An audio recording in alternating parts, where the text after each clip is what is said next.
Non, c'était un péché. Si c'est 20 mètres, mais si c'est 52 kilomètres, tous ceux qui étaient dans le jour du sabbat ne pouvaient pas marcher 20 kilomètres par exemple ou 2 kilomètres. C'était un péché. Les activités étaient réduites. Même les animaux là en jeûne là-bas, rien, tout était bloqué.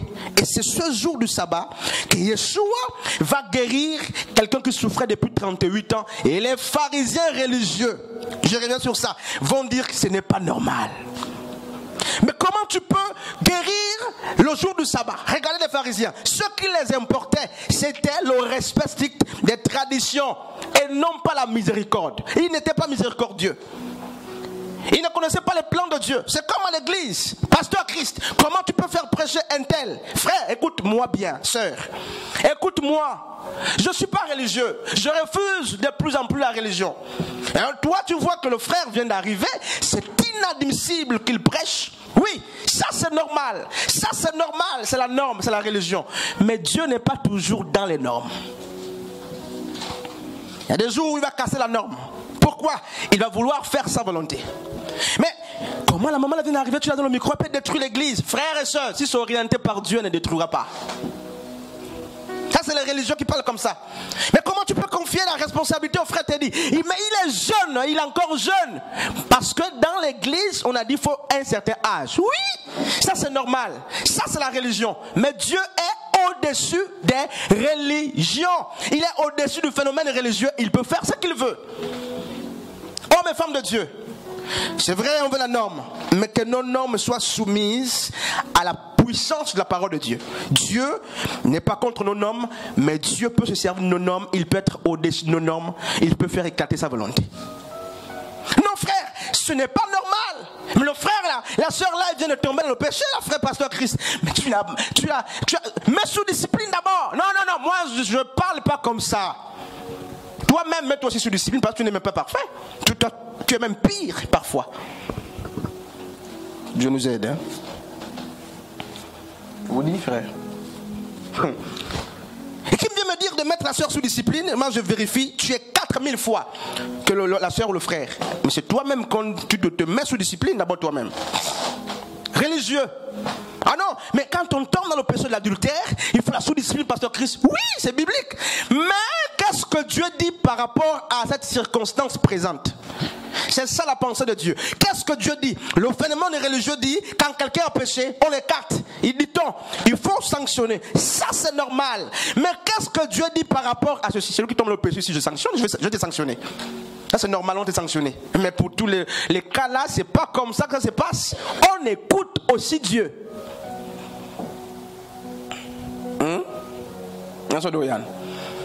Un homme s'est présenté devant Dieu, je finis. J'avais normalement beaucoup à dire, mais c'est pas là, je vais m'arrêter là. Satan se présente devant Dieu avec le souverain sacrificateur. Zacharie, combien? T'as dit? Pour l'accuser. Vous ne connaissez plus? C'est ça. On a fait sur la justification. C'est ça, vous devez maîtriser les enseignements, frères. Je ne vais pas donner le passage. Un homme, Satan s'est pris. Pendant que... Zacharie 7. Ok, donne le passage. 7. Alors, trouvez? Satan se présente devant Dieu. Et il va dire à Dieu, Dieu, tu as dit que les impurs ne sont pas bien, il faut les bannir. Dieu dit oui, c'est ma parole. Tu as dit qu'un homme, un sacrificateur qui a le vêtement sale doit être banni. Ça c'est la parole de Dieu. Satan vient accuser l'homme de Dieu, Josué, devant Dieu, pour dire Josué a le vêtement sale. Réprimande-le. Ça c'est la Bible. Et c'est bien, frère. Et un épisode pareil, c'était avec la femme prostituée, donc la femme adultère justement, qu'on devait lapider. Et la Bible est claire, lorsqu'une femme, quelqu'un est attrapé en flagrant délit d'adultère, mais la personne doit être lapidée, c'est la Bible qui le dit, c'est la parole de Dieu qui le dit, et Jésus n'est pas contre la parole de Dieu. Et ce jour-là, le sacrificateur Josué est devant, n'est-ce pas, le trône de Dieu. Satan l'accusateur est là pour dire, Seigneur, toi tu n'aimes pas les impurs, tu n'aimes pas les pécheurs, voici son vêtement est sale, punis-le. Dieu va dire une chose, alors que Josué est resté silencieux. Dieu va dire, ôtez son vêtement. Homme de Dieu là, mais allez donc dire à Dieu que tu es mauvais là-bas. Dieu n'a pas dit, Satan, tu as raison, il est impur, il doit être sanctionné. Dieu a dit, ôtez son vêtement. Et la femme, justement, adultère, prise en adultère. Mais Yeshua a dit quoi? Ah oui, c'est la parole qui le dit. Mais que celui parmi vous qui n'a jamais péché prenne la première pierre. C'est la même chose, frère.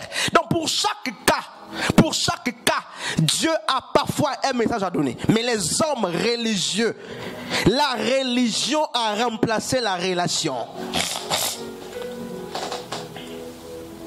Tu as des beaux cheveux ici à l'église, mais dehors là-bas, c'est un autre look que tu as. Tu as des tenues qui arrivent aux genoux. Ici, dehors, c'est notre look. C'est ça, non? Look? C'est look? Look même. Look. Le look, n'est-ce pas? C'est-à-dire que c'est...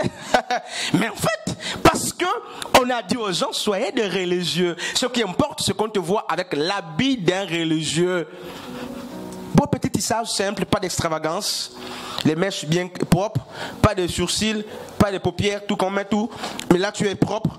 Mais quand tu sors, tu es quelqu'un d'autre. C'est que tu es religieux. Les apparences. Quand tu sors, tu es quelqu'un d'autre. Quand vous voyez la sœur dehors, en dehors de l'église, c'est pas la sœur même, c'est pas la sœur même. Même c'est que tu as honte d'appeler sœur, parce que si les gens, même elle, c'est la cool sœur, elle ne peut pas accepter même. Je vous dis, hein, frère, c'est pas toi qui vas voir honte elle-même, elle va dire non, je ne m'appelle pas comme ça, là. Ici, là, c'est pas comme ça qu'on appelle les autres. Pourquoi? Parce que son accoutrement est en train justement de parler contre elle. Regardez les religieux. Hommes de Dieu et femmes de Dieu. Pour finir. Non, je ne doute pas de la religion. Et je lisais justement Oli Arthur Compton, n'est-ce pas? Un prix Nobel de la paix. Et il disait justement l'ordre. L'ordre qui règne dans la nature. N'est-ce pas? Témoin des paroles les plus majestueuses qui aient jamais été prononcées au commencement Dieu. J'aime cet homme. Vraiment, j'ai sa pensée même ici. Il dit l'ordre qui règne dans la nature témoigne des paroles les plus majestueuses qui aient jamais été prononcées au commencement Dieu. Donc de Dieu on ne doute pas. Personne ne peut douter, n'est-ce pas, de Dieu. C'est impossible. Même les plus grands philosophes, ils savent. Et il le dit pourquoi? C'est pour dire que, n'est-ce pas, le fait que l'harmonie existe, l'ordre mathématique n'est pas fortuite, justement, mais l'harmonie mathématique qui existe prouve qu'il y a, qu'on le veuille ou pas, un être supérieur au-dessus des hommes. Même si vous ne le nommez pas Dieu, en tout cas, qu'on le veuille ou pas, il y a un être supérieur qui existe et qui a donné l'harmonie, n'est-ce pas, de la création. Et qu'est-ce qui se passe? Pour sacraliser justement cet être divin, les hommes vont mettre en place la religion, qui est un ensemble des institutions et des dogmes, pour l'approcher. Mais remarquez ce qui se passe, c'est que la religion est née après la chute de l'homme. Lorsque la relation a été bannie, n'est-ce pas? Mais est née, n'est-ce pas, la religion. Et le mot religioso ou religar, qui parle de la religion dit quoi? Le mot lui-même pris en latin dit que c'était justement des fils de paille qui reliaient deux ponts. Deux ponts, n'est-ce pas, séparés, mais qui étaient reliés. Et le phénomène religieux, aujourd'hui, c'est pourquoi? L'homme est religieux, pourquoi? Mais c'est quoi la religion? C'est tous les principes que les hommes ont mis en place pour vouloir se relier ou s'attacher au divin. Parce que tu te dis que quand tu pries, tu t'attaches à Dieu. Ça, c'est la religion. Tu te dis que tu t'approches de Dieu quand tu jeûnes. C'est la religion. Tu te dis que tu t'approches de Dieu quand tu es ici. C'est la religion. Mais la grande surprise est que Dieu n'a jamais bâti une seule religion. Et le premier être qui a chuté, c'est lui-même l'auteur, n'est-ce pas, de la religion.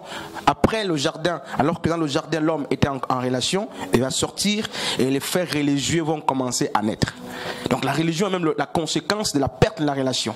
Et beaucoup sont en train désormais de lever les autels, des sacrifices, pensant que par ces choses, ils se rapprochent davantage de Dieu. Tombeaux blanchis, hommes et femmes de Dieu. Est-ce que nous sommes des tombeaux blanchis?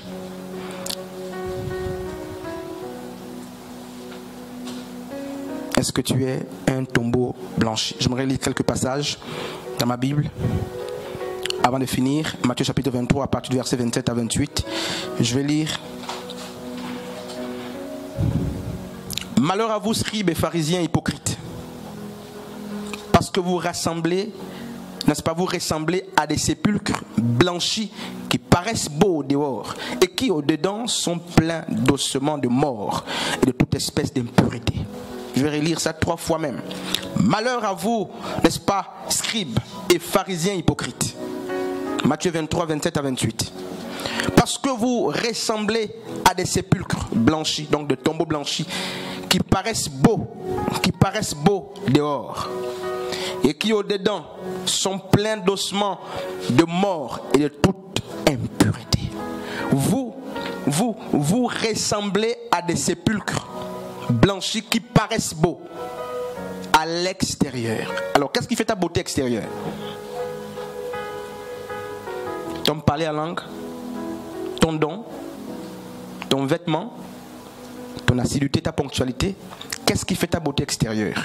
Et la vraie question est de savoir si ta beauté intérieure, extérieure, est le reflet de ta beauté intérieure. Merci Seigneur. Le problème n'est pas d'être vilain. Non, je ne dis pas qu'il ne faut pas dégager de bonnes choses à l'extérieur. Mais si vous voulez être beau à l'extérieur, que ce soit le prolongement de votre beauté intérieure. Si l'intérieur est pourri, pourquoi vous voulez paraître à l'extérieur? Vous êtes hypocrite. Nous sommes hypocrites. Ça veut dire que chacun devrait comprendre que Dieu ne regarde pas aux apparences. Il y a des sœurs qui ne viennent pas ici modérer, qui ne viennent pas prêcher. Il y a des frères qui ne se pointent pas ici pour prêcher, mais qui sont mieux que nous levons ici. Frères et sœurs, arrêtons avec le phénomène religieux. C'est que lorsque ces personnes sont assises, toi qui se lèves ici, tu as l'impression que tu es au-dessus de qui que ce soit. Tu n'es au-dessus de personne. Tu as l'impression que parce que tu modères, que tu es au-dessus de quelqu'un qui t'écoute. Non, c'est un privilège, c'est une grâce. Tu n'es au-dessus de personne, ni en sainteté, ni en grade. Le problème est que c'est une grâce. Et très souvent, nous paraissons ici, oh frère, et les autres sont là-bas, et nous les voyons comme étant inférieurs, nous les voyons comme étant justement des subordonnés. Et que nous avons, n'est-ce pas, une excellente vie. Et même dans les églises, ce qui se passe dans les églises, c'est ça. C'est que quand je regarde la barbe de quelqu'un, quand je regarde la taille, la carrure, j'écoute les cordes vocales, comment ça vibre, je dis tu es pasteur, tu es ancienne, tu es diacre, tu es chantre. L'apparence nous attire. Et ceux qui ont des petites voix, ceux qui, n'est-ce pas, parfois sont là mardi, parfois ils viennent après une semaine. Alors tu dis celle-là, non, lui là n'est pas quand même. Non, il faut un tel a une voix. Quand il parle, on sent la voix d'un pasteur. Quand elle parle, on sent la voix d'un ancien ou on sent un évangéliste. L'apparence. Pourtant, il n'y a rien là-dedans. Les ossements sont en train de bouillonner la mort, la pourriture. Et c'est les gens comme ça qui dirigent l'église très, très souvent. Leur apparence, ce sont les titres. Si pour certains les apparences, ce sont les dons, d'autres ce sont les titres, ce sont des noms. Mais hommes et femmes de Dieu, laissez-moi finir par ça. Laissez-moi finir par ça. La Bible dit dans Luc, tout ce qui est secret paraîtra à la lumière. Regarde frère, ça c'est une parole qui ne passe pas. Et moi j'ai expérimenté ça. Lorsque j'ai eu ma première copine, c'était secret. Mais quand Dieu te décide, écoutez frères et sœurs, là je parle pas en tant que pasteur, en tant que grand frère pour certains, en tant que fils. Il y a des lois qui ne passent pas. Et la parole de Dieu ne passe jamais. Je te mets au défi.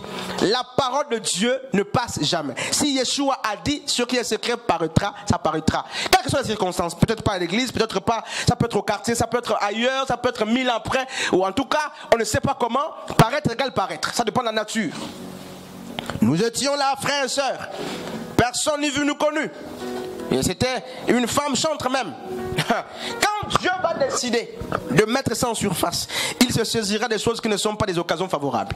Il t'amène ça en surface. C'est que ce n'est pas une occasion pour que ça soit connu, mais ça va être connu comme ça. Tu ne t'attendras pas que ça soit l'occasion à saisir, que Dieu va saisir pour amener ça à la lumière. Dieu saisira. Écoute frère, sœur, pasteur, ancien, chantre, homme de Dieu, peuple du Seigneur. Tu cours derrière les femmes, derrière les femmes, derrière les femmes. Tu es pasteur. Un jour, ce sont des femmes là qui viendront ici à l'église. Je vous dis la vérité, qui viendront te dire, tu es mon copain, je te cherche. Vous pensez que c'est un jeu, hein? Je vous dis ça, je sais de quoi je parle. Écoutez, frères et sœurs, ceux qui vont débarquer à la maison pour dire je cherche ma copine. Je cherche qui ici là? Non, je cherche Dorian. Dorian qui pour tout. Non, c'est ma femme. Hein? Elle m'a laissé vide, tout ça. Tu vois un exemple comme ça là, qui n'a pas de sens. Oh, tu cherches qui? Tendresse là? Non. C'est que, homme de Dieu, lorsque Dieu décide maintenant de te briser, il fera, n'est-ce pas, en sorte que ce qui était mort, ténèbres en toi là, caché, arrive à être extériorisé. Mais les gens insensés ne comprennent pas que lorsque Dieu extériorise leurs secrets, c'est pour les amener, n'est-ce pas? Quand ils ne comprennent pas que c'est pour les amener au changement, ils prendront ça comme un jeu. Mais vous les ministres de Dieu, vous les anciens, vous les hommes de Dieu, veillez sur ce que vous faites. Ayez une vie disciplinée. Ayez des vies disciplinées. Ayez des vies disciplinées. Lorsqu'une femme s'est arrêtée un jour à ONG, dans sa grosse voiture, pipe, elle klaxonne, elle sort, elle dit vous, elle me fixe, je la fixe. Pleine, brune, tout ça, une belle femme. Elle dit, mais je vous ai vu où? J'ai dit, vous m'avez vu où? Elle dit, c'est pas vous le pasteur, je vous vois sur les réseaux sociaux. J'ai fui même. Elle dit, oui, c'est moi, mais au revoir, tout ça. Je suis parti. Écoutez, frère, vous êtes vus, vous êtes connus. Le problème est que vous, on se cache ici. Un jour, c'est que la fille, toi en tant qu'ancienne, l'homme que tu pars convoitiser là, convoiter, c'est ça le mot, non? C'est convoiter. L'homme que tu vas convoiter là, tu oublies que c'est mon frère. Tu ne connais pas. C'est lui qui me dira que, mais en fait, je te présente ma femme ou ma copine. Pasteur, mon blagueur qui savait, homme de Dieu, je vous dis, viens te présenter moi. Tu me prends qui là? Je te présente moi. Et quand on te présente, oh, ça c'est mon ancienne de l'église. Homme de Dieu, quand Dieu décide de vous livrer, il va saisir des occasions qui n'ont rien à voir. Ce que vous trouvez négligent ou négligeable, Dieu se saisit de ça pour dire, bon, je vais te briser maintenant. Trop, c'est trop. C'est pourquoi, soyez vous-même. Je ne suis pas en train de critiquer nos faiblesses. Nous sommes des êtres faibles. Mais même dans ta faiblesse, sois discipliné. C'est ce que je suis en train de dire. Ne soyez pas des tombeaux blanchis. Ne soyons pas des tombeaux blanchis. Des personnes qui travaillent l'apparence et l'extérieur, mais qui sont morts à l'intérieur. Et rassurez-vous, les morts, moi je les reconnais. Peut-être que tu n'as pas ça. Les morts, on les reconnaît. Et c'est pas parce que tu prêches, c'est pas parce que tu chantes, c'est pas parce que tu modères, c'est pas parce que tu as des responsabilités que je suis aveugle. Non, je ne suis pas un berger aveugle. Le problème est que je te mets dans les conditions pour que Dieu t'amène au brisement. Je te mettrai dans les conditions pour que tu prennes les responsabilités sur ce que tu fais, pour que tu saches justement que mes responsabilités certainement doivent m'amener à changer ma manière de vivre. Pourquoi est-ce qu'on te fait confiance alors qu'on connaît ta manière de vivre? Ce n'est pas qu'on est aveugle, ce n'est pas que tu domines qui que ce soit, mais c'est parce que Dieu veut se saisir de ça pour t'amener à la transformation. Mais si tu ne comprends pas ça, le temps viendra où Dieu lui-même va te disqualifier. Frères et sœurs, veillons sur les apparences, veillons sur notre intérieur. Si tu sais t'habiller à l'église, sache t'habiller à la maison. Si tu sais parler à l'église, sache parler à la maison.